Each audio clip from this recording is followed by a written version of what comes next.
ఇక్కడే ఉపసంహరిస్తావురా అంటే ఎందుకంటే ఉపసంహారం అన్నాడు కదా.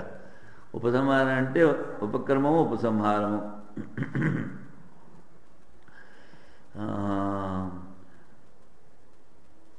అన్ని శాఖల్లో ఉన్నటువంటి ఉపాసన వేరు కాదు అని చెప్పడానికి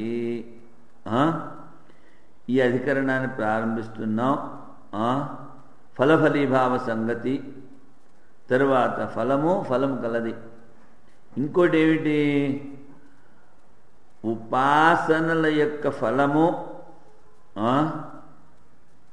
భేదమా అభేదమా? ఉపాసనల యొక్క ఫలము దాంట్లో భిన్నత ఉందా లేదా?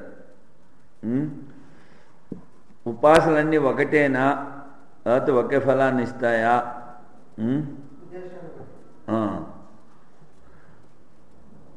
ఒక శాఖలో చెప్పినటువంటి ఉపాసన గుణాలని అన్య శాఖలో చేసే ఉపాసనలతో ఉపసంహారం చెయ్యాలా చేయకూడదా? ఈ శాఖలో ఈ గుణాలు చెప్పారు ఉపాసన చేయడానికి, ఇంకో శాఖలో ఇంకొన్ని గుణాలు ఎక్కువ చెప్పారు. ఉపాసన ఒకటైతే ఆ గుణాలు తీసుకురాదు, ఉపాసన వేరైతే తీసుకోకూడదు. అది ఏమిటి చెప్తారు చూద్దాం. వాజసిని యొక్క ఉపాసనలో రేత అనేటువంటి పేరు గలటువంటి గుణం అధికంగా ఉంది. ఛాందోగ్యంలో ప్రాణోపాసనలో ఈ రేతో గుణమును తీసుకురావాలా తీసుకురావక్కర్లేదా అన్నది ప్రశ్న. సిద్ధాంత అంటాడు ఉపాసన ఒకటే కనుక ఒక శాఖలో చెప్పిన గుణాలను ఇంకొక చోట తెచ్చుకోవచ్చు, ఉపసంహారం చేసుకోవచ్చు. ఎలాగంటే అగ్నిహోత్ర అనుష్ఠానం చేస్తున్నాడు, ఈ అగ్నిహోత్ర అనుష్ఠానం చేసేటప్పుడు ఇంకొక శాఖలో చెప్పినటువంటి గుణాలు ఇక్కడ శాఖలో కూడా ఉపసంహారం చేసుకోవచ్చు. ఉపాసనలో కూడా అలాగే చేయొచ్చు. ఏ విధంగా అయితే తన శాఖలో చెప్పినటువంటి గుణాలు తన ఉపాసనకు ఉపయోగపడతాయో అదేవిధంగా శాకాంతర్యంలో చెప్పిన గుణాలు కూడా ఉపాసనకి ఉపయోగపడతాయి. అందుకని పూర్వపక్షం ఏమిటంటాడు ఇక్కడ? ఏకోపాస్తౌ అనాహార్య ఆహార్యావా గుణా సుతౌ. ఉపాసన ఒకటి, ఒకచోట గుణాలు కొన్ని చెప్పారు, అంతకన్నా ఒకటి రెండు గుణాలు రెండో చోట ఎక్కువ చెప్పారు. మరి ఉపాసన ఒకటైనప్పుడు ఆ శాఖలో చెప్పిన గుణాలు కూడా ఇక్కడ మనం ధ్యానం చెయ్యాలా చేయకూడదు? ఉపాసన అంటే ధ్యానమే కదా, గుణాలు ధ్యానమే కదా. అందుకని అనుక్తత్వాద్ అనాహార్య ఉపకార శృతే గుణై. వీడంటాడు ఇక్కడ చెప్పలేదు కనుక ఆ గుణాన్ని ఇక్కడ తీసుకురాకూడదు అంటాడు.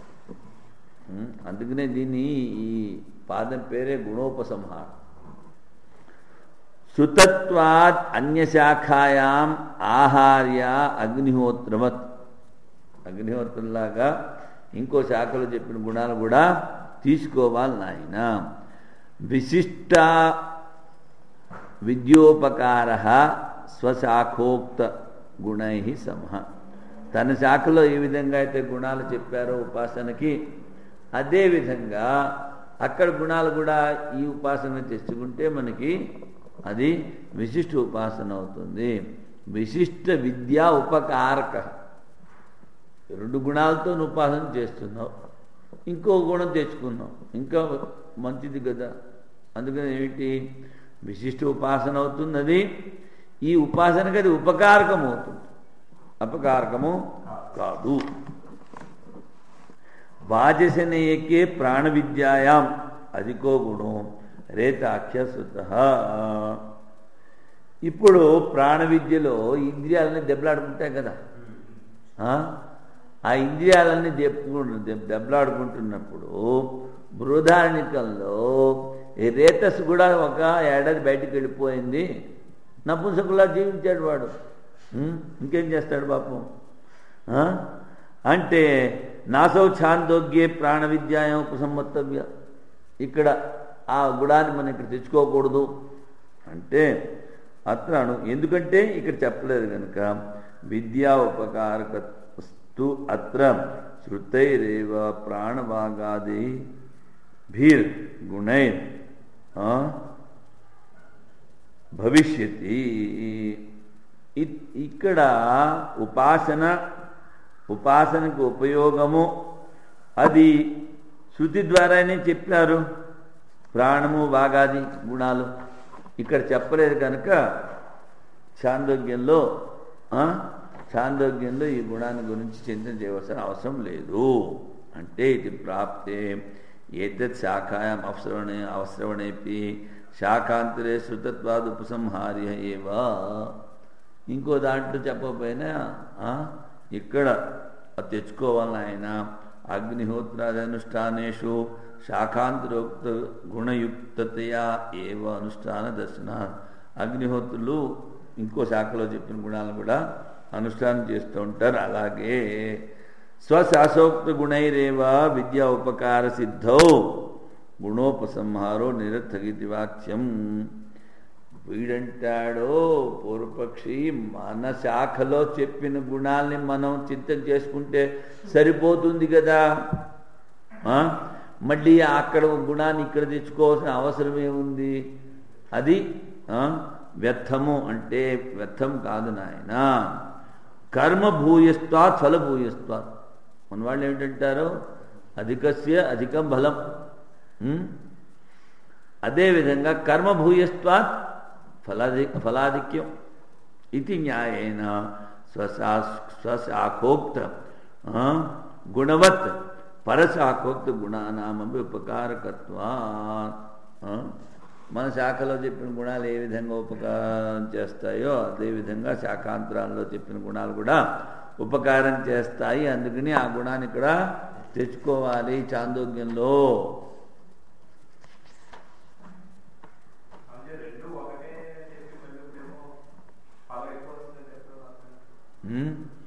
ఉపాసన ఫలము రెండా? అక్కడ ఉపాసన ఒకటి, అక్కడ గుణాలు ఎక్కువ చెప్పలేదు కదా. గుణాలు ఎక్కువ, నువ్వు ఎక్కువ చింతన చేస్తే ఎక్కువ. నువ్వు రాజుగారిని 2 మాటలే పెట్టి స్థుతి చేసావు అనుకో, వాడు కొంచెమే ఇస్తాడు. రోజుల్లో పొగిడావనుకో ఎక్కువ ఇస్తాడు. ఫ్లాటరస్ అంటారు వీళ్ళందరూ. నేను బట్టాలు పొగడాలా అని కాదు, వాళ్ళ ఫలితాన్ని ఆశిస్తారు కనుక వెళ్ళి పొగుడతారు.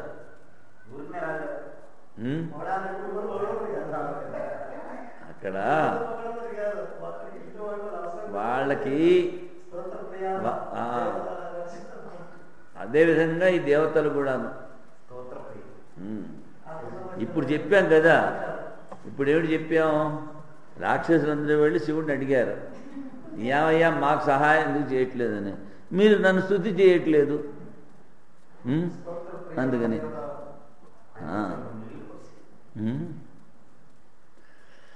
ఉపసంహారాధికరణం.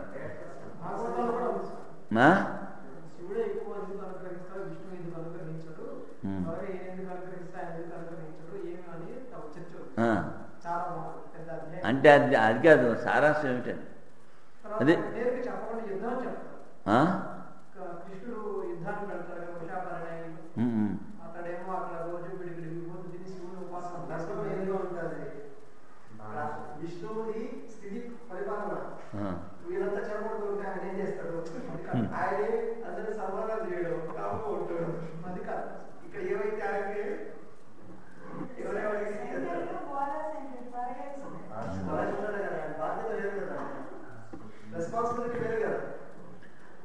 రెస్పాన్సిబిలిటీ వేరు. కానీ లోకంలో ఎక్కువగా ఇలాగే చెప్తూ ఉంటారు, శివుడు త్వరగా ప్రసన్నుడవుతాడు అని.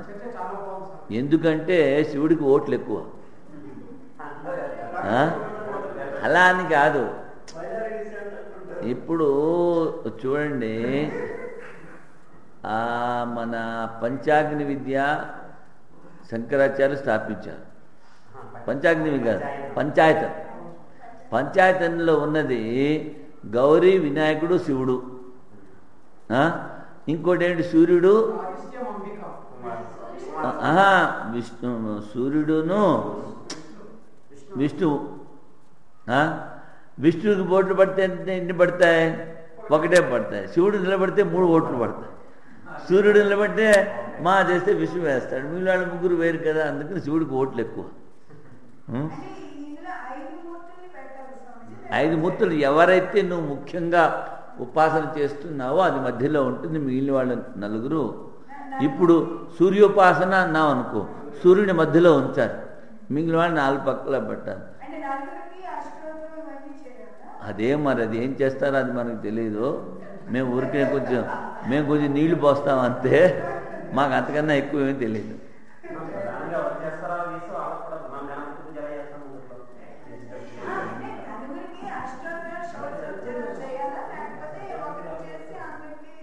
అదేం మరి అది పండితుడు అని కనుక్కోవాలి పూజ చేసేవాడు.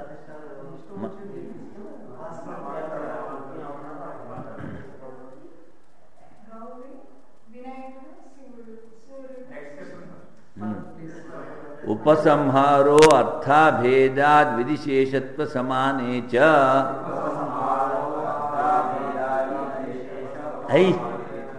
అర్థాభేదాద్ విధిశేషత్వ సమానే చ. ఉపసంహారో అర్థాభేదాద్ విధిశేషత్వ సమానే చ.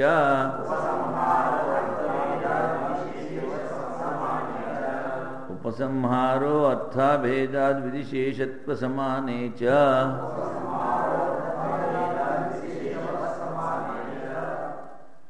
ఉపసంహారము అంటే అక్కడ చెప్పిన గుణాలు ఇక్కడ ఉపసంహారం చేసుకోవాలి. విధిశేషత్వ సమానే చ. విధి ఒకటి, అర్థభేదమైనప్పటికీను విధి యొక్క అంశము కనుక అవి 2 చోట్ల సమానంగా ఉన్నాయి కనుక అక్కడ చెప్పిన గుణాలు ఇక్కడ ఉపసంహారం చేసుకోవాలి. ఉపాస్య గుణముల ప్రయోజనం భిన్నం కాదు. అందుకని ఇక్కడ అక్కడ చెప్పిన గుణాలు కూడా ఇక్కడ ఉపసంహారం చేసుకోవాలి. అర్థాభేదాత్ ప్రయోజన భేద. ముందు చెప్పాం కదా, ఎక్కువ కర్మ చేస్తే ఎక్కువ ఫలితం. విధిశేషవత్ ఇక్కడ దృష్టాంతం చెప్తున్నారు. ఏమిటి? ఎక్కువ గుణాలను కనుక ఉపసంహారం చేసినట్లయితే, చెప్పుకున్నట్లయితే మనకి ఎక్కువ ఫలితము. ఎలాగంటే దానికి దృష్టాంతం విధిశేషత్వము. ఈ విధిశేషత్వం ఏమిటి? సిద్ధే అగ్నిహోత్రే ఏకత్వే తద్ధర్మాణం విధిశేషేణ ఉపసంహార తద్వదిహాపి ఏకత్వ విజ్ఞానే గుణానాం ఉపసంహార. సిద్ధే అగ్నిహోత్రే ఏకత్వే తద్ధర్మాణం విధిశేషేణ. అగ్నిహోత్రము సిద్ధం అంటే గృహస్థుడు అగ్నిహోత్రం చేసుకోవాలి. ఆ అగ్నిహోత్రానికి చెప్పిన గుణాలన్నీ విధికి అంగం. శేషం అంటే అంగం. అప్పుడు ఆ అగ్నిహోత్రానికి ఎక్కడెక్కడైతే ఏ గుణాలని చెప్పారో అవన్నీ ఇక్కడ ఆ ఉపాసన చేసేవాడు ఉపసంహారం చేసుకోవాలి. అలాగే ఒక చోట చెప్పిన గుణాలు ఉపాసన ఒకటే అయితే ఆ గుణాలు ఇక్కడ కూడా చెప్పుకోవాలి. చెప్పుకుంటే మంచిది, ఎక్కువ ఫలితం. చెప్పుకోనంటే మానే. కానీ విధానం ఏంటి? చెప్పుకుంటే మంచిది. అచ్చా, ఇప్పుడు అన్యథాత్వాధికరణము